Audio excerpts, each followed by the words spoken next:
July 1944. On the blood-soaked fields of France, the Allied forces were locked in a desperate struggle against the Nazi war machine. General Dwight D. Eisenhower, the supreme Allied commander, sat in his command tent, staring at a file that posed a threat unlike any German panzer division. He desperately needed engineers, men who could rebuild bridges and supply lines under heavy artillery fire to keep the liberation moving. He had the perfect unit ready, the No. 2 Construction Battalion, 600 of the toughest, most efficient Canadian soldiers ever assembled. But Eisenhower hesitated. His fear wasn't of Hitler's bullets or the Gestapo's traps. It was a fear of equality. He worried that if these proud, independent Black Canadian soldiers set foot in France, their presence would shatter the fragile, segregated system of the United States military. Was a general willing to risk the lives of his men just to preserve a system of prejudice? Today, we uncover the hidden betrayal that history tried to bury. This is the story of the soldiers who were too dangerous to be allowed to fight. To understand why Eisenhower was so conflicted in 1944, we have to travel back to the early days of 1914 and 1939. In both World Wars, Black Canadians rushed to recruitment centers with the same fire in their hearts as any other citizen. They wanted to defend democracy, but democracy didn't seem to want them. Across Canada, from Nova Scotia to British Columbia, hundreds of fit, capable Black men were turned away. The excuses were cold and systemic. Recruiting officers would look them in the eye and say, "This is a white man's war," or "The white soldiers won't stand next to you in the trenches." It was a psychological blow that hit harder than any physical wound. The Canadian Military Command at the time believed that a mixed-race army would collapse from internal tension. They ignored the fact that these men were British subjects, loyal to the crown, and ready to die for a country that was actively rejecting them. But these men didn't just walk away. They didn't go home and accept the second-class status. Instead, they organized. They wrote letters to the Minister of Defense. They held rallies in church basements. They pressured the government through the press. They argued that if they were expected to pay taxes and follow the laws of Canada, they had every right to bleed for its flag. Eventually, the sheer pressure and the mounting casualties on the front lines forced the government's hand. But instead of fully integrating the army, they made a compromise that would eventually lead to the No. 2 Construction Battalion. It was formed on July 5, 1916 in Pictou, Nova Scotia, and its legacy was revived during World War II. It was a segregated unit, a decision made to appease the racist sentiments of the era. They weren't given rifles at first, they were given shovels, picks, and saws. The High Command thought they were relegating these men to manual labor, but what they actually did was create a powerhouse of engineering. These men weren't just random recruits. They were coal miners from the deep pits of Glace Bay. They were loggers from the thick forests of Ontario who could fell a tree with terrifying precision. They were railway workers who had spent their lives laying steel tracks across the frozen Canadian wilderness. They were used to backbreaking work in the most brutal conditions on Earth. When the military formed the No. 2 Construction Battalion, they unintentionally gathered the most physically elite and resilient workers in the entire Canadian Expeditionary Force. However, even as the battalion was forming, the internal conflict within the Allied command was brewing. The officers were mostly white, but the heart and soul were Black. These soldiers were gaining a reputation for a ruthless work ethic. They weren't just building, they were outperforming every other construction unit in the British Empire. They operated with a sense of mission. Every bridge they built was a slap in the face to those who said they weren't good enough to serve. Every road they cleared was proof of their worth. By the time they were ready for overseas deployment, the No. 2 had become a symbol of Black excellence and resistance. But as they sailed toward Europe, they were sailing directly into a political storm. General Eisenhower and the American High Command were watching. In the U.S. Army, Black soldiers were kept in strictly controlled, often mistreated subunits. The Americans had a Jim Crow military. The number 2, however, carried themselves with a different air. They were Canadians first, and they expected to be treated with the dignity of a Canadian soldier. This confidence was exactly what Eisenhower feared. He didn't just see a construction battalion. He saw a spark that could set the American segregated camps on fire. When the number 2 Construction Battalion finally arrived in Europe, they didn't just meet expectations, they shattered them. The term ruthless is often reserved for combat units, for those who take hills or storm bunkers. But for the number 2, ruthlessness was defined by their sheer, unstoppable momentum. In the world of military logistics, time is measured in blood. Every hour a bridge is down, every minute a road is blocked, means thousands of soldiers on the front lines are running out of ammunition, food, and medical supplies. The number 2 understood this better than anyone. They treated every fallen tree and every cratered road as a personal enemy that had to be defeated. Their primary mission was daunting. Timber was the bloodline of the war effort. It was needed for duckboards in the muddy trenches, for railway sleepers, and for the massive bridges required to move heavy tanks across European rivers. The battalion was sent into the dense forests of the Jura Mountains in France, in conditions that would have broken lesser men: freezing rain, knee-deep mud, and the constant threat of German snipers. These men went to work. They weren't just loggers, they were masters of the forest. The speed at which they could clear an area was described by observers as superhuman. They operated sawmills that ran 24 hours a day, producing millions of board feet of lumber. While other units complained about the lack of proper machinery, the men of the number 2 relied on raw strength, precision, and an unbreakable brotherhood. But it was their work on bridges that truly cemented their legendary status. There is a documented instance where a standard British engineering unit estimated that a bridge across a vital supply river would take 5 to 7 days to complete. The Allied advance was stalling. The tanks were sitting ducks, waiting for a way across. The number 2 Construction Battalion was called in. They arrived in the middle of the night, worked through a torrential storm, and by the time the sun rose, the bridge was standing. It had taken them less than 6 hours. When the commanding officers arrived the next morning expecting to see a construction site, they instead saw a column of tanks already rolling across the water. The number 2 hadn't just built a bridge, they had saved a campaign. This ruthless efficiency came from their background in Canada's harshest industries. These men were used to the hell-on-earth conditions of Nova Scotia's coal mines and the brutal winters of the north. To them, the European theater was just another job site, but one with much higher stakes. They worked under the constant crump of German heavy artillery. They didn't run for cover when the shells started falling. They stayed on the lines, hammers in hand, saws buzzing, because they knew that the men at the front were counting on them. There was a silent pride in every nail they drove. They knew that for every kilometer of road they laid, they were proving the racists back home wrong. However, their excellence created a new problem for the high command.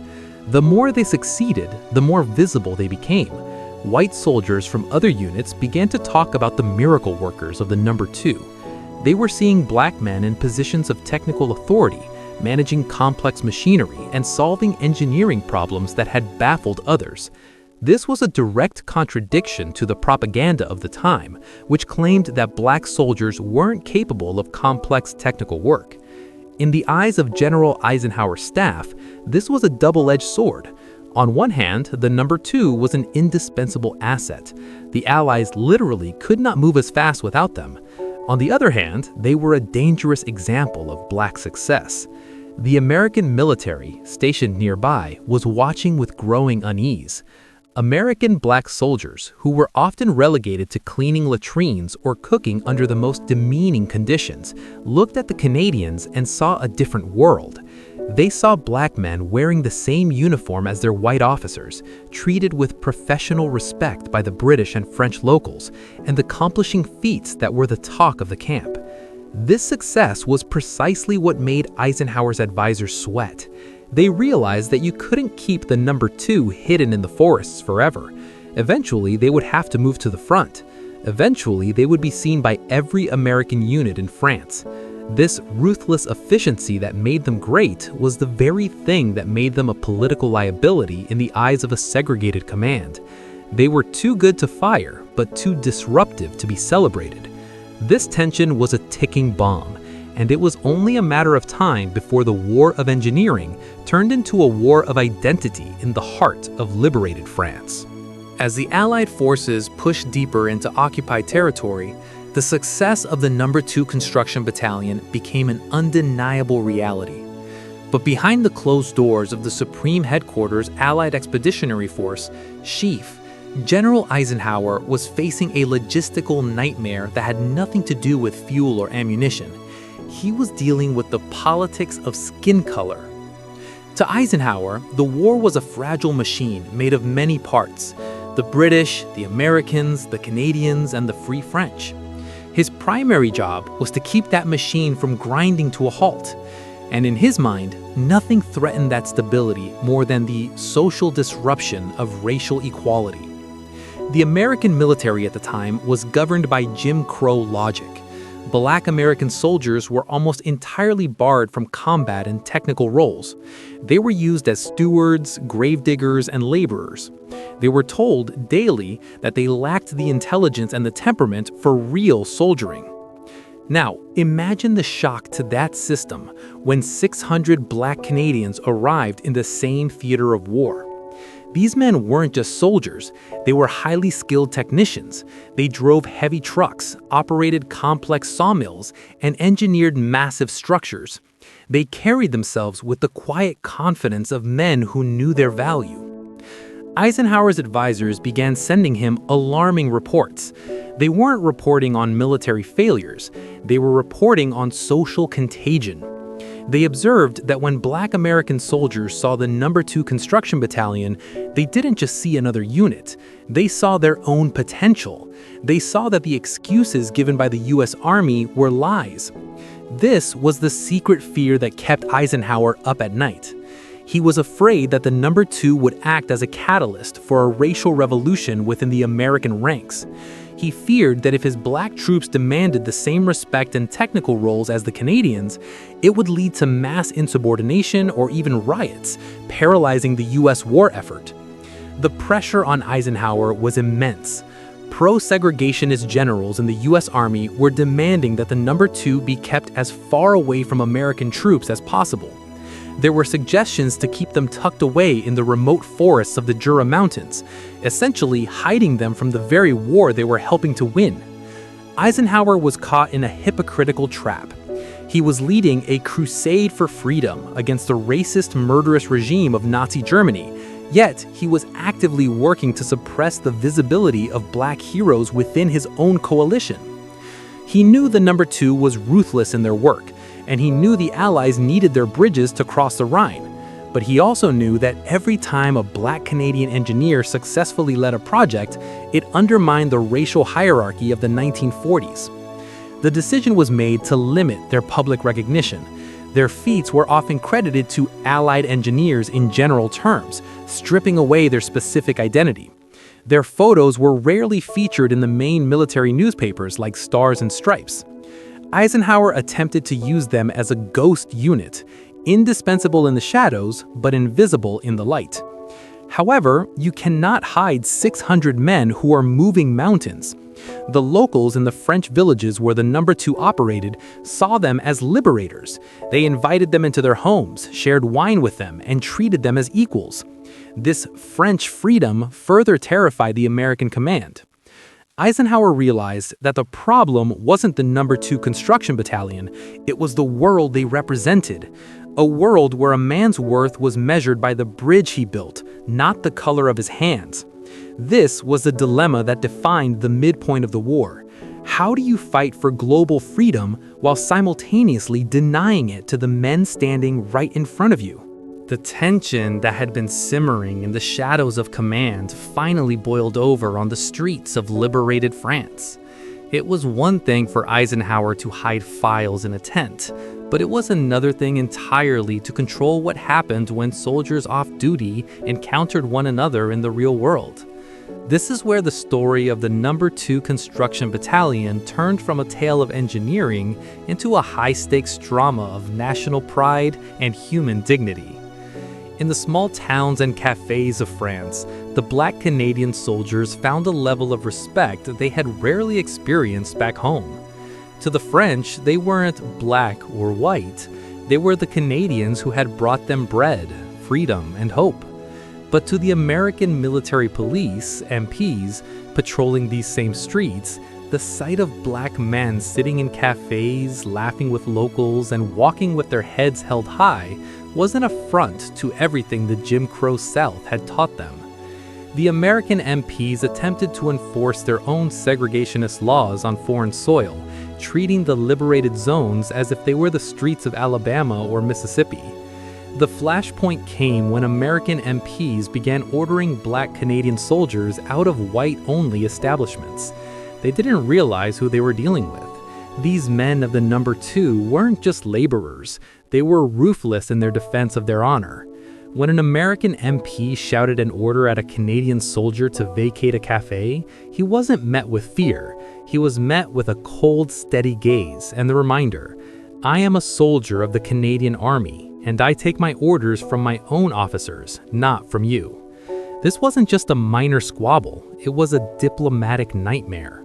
The American MPs, backed by the weight of the US military, tried to arrest Canadian soldiers for insubordination. But the Canadian officers, many of whom were white, did something that Eisenhower never expected. They stood by their men. They didn't see black soldiers, they saw their soldiers. One Canadian officer famously confronted an American MP commander, stating flatly, "There is no segregation in the Canadian Army. If you touch my men again, you are touching the Canadian flag." The reports of these confrontations flew up the chain of command, landing directly on Eisenhower's desk. This was exactly what he had feared, a direct clash between the two largest Allied powers over the issue of race. The American command was furious, claiming that the Canadians were inciting American black troops to rebel. The Canadians, on the other hand, were insulted that their sovereignty was being challenged by American prejudice. For the men of the No. 2, this was their second war. During the day, they fought the terrain and the Nazi threat, and at night, they fought for the right to exist as equals in the army they served. They began to travel in groups for safety, not from the Germans, but from their own allies. Yet, despite the threats and the harassment, they never backed down. Their ruthlessness on the job sites was now matched with a ruthless dignity on the streets. They proved that you could take away their guns and give them shovels, but you could never take away their self-respect.